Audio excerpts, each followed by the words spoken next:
Dungeons are synonymous with the Zelda series, but not necessarily Majora's Mask. The game is better known for its story, characters, and side quests, but that doesn't mean that these dungeons should be forgotten. They're all unique, interesting challenges with strong thematic elements, but which one is the greatest? Well, let's find out as I rank this game's dungeons from worst to best. Like the previous videos in this Majora's Mask series, my list will be based on the N64 version.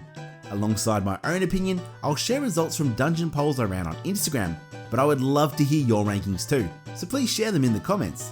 With all that out the way, we've got 4 dungeons to rank, so let's jump to it.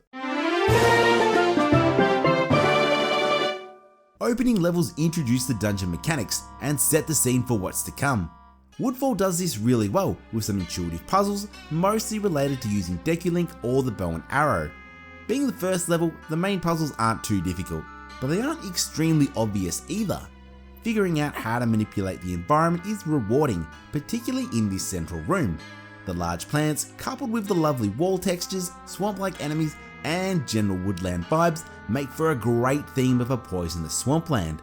Speaking of which, I think the mini-bosses, Adolwa, and the general critters are all really solid. They aren't as intricate as iterations in later dungeons, but they're still a lot of fun to defeat.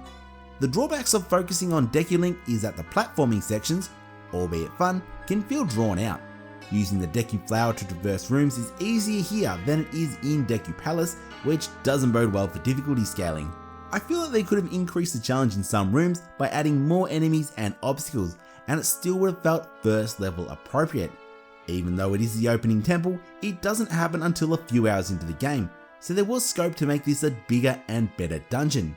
Still, it's a really good opening level that might be the best of the worst placed dungeons on any list I've done so far. Great Bay Temple is a dungeon that tests your navigation skills. You need to change the water flow to reach certain areas and obtain the items and treasures required to face the final boss. This dungeon can be incredibly confusing. I personally never realized that the pipes were color coded and guided you, so I always had a hard time knowing which order to follow. But the difficulty isn't a deterrent. In fact, I love the challenge. I also love freezing the water with the ice arrows to form platforms or to hold things in place. This room where you need to freeze water and melt ice to reach higher platforms is my favourite in the dungeon because it's enjoyable and demonstrates the arrow functionality. That said, Great Bay isn't my favourite dungeon, and there are some elements that hold it back from a top 2 spot. The whole water factory aesthetic doesn't do it for me. I like that it breaks the norm of typical water dungeons, but it's the ugliest in the game, and no one is coming here for an Instagram selfie. Even when you know the correct path, changing the water flow can be tedious. Turning the gears feels slow, and I much prefer the water changing methods used in Ocarina of Time and Oracle of Ages. Aside from the mini-boss, the enemy selection is meh, and the soundtrack, whilst fitting, isn't making any top 25 lists. All things considered, it's a great dungeon, and I can see a case for it being higher, but these next temples are pretty good.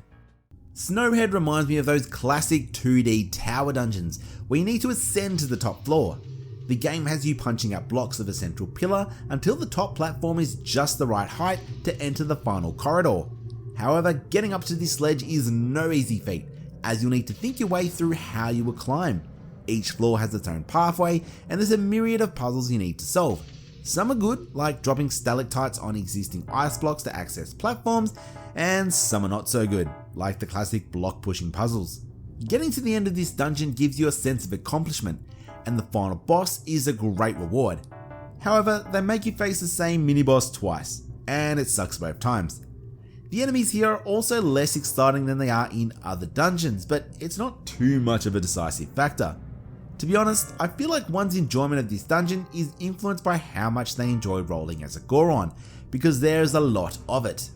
I personally think it's too much, especially at these tight corners that seem harder than necessary. Falling back to the bottom just because you overshot your roll is harsh, but at least you get to see this beautiful interior multiple times.